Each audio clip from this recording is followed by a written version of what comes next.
Hello and welcome back to our channel. So today in this video we are going to discuss about how to pay Netflix without credit card or debit card. So without wasting much of our time, let's get straight into the video.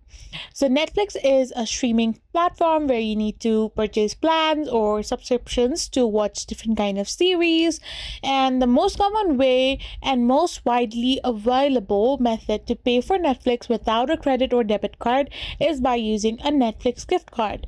So you can purchase these gift cards online or at retail stores, and then you can simply redeem them. Once you have redeemed them on your Netflix account, you can simply get access to your Netflix subscription without even entering your card details like your CVV or card number and stuff like that.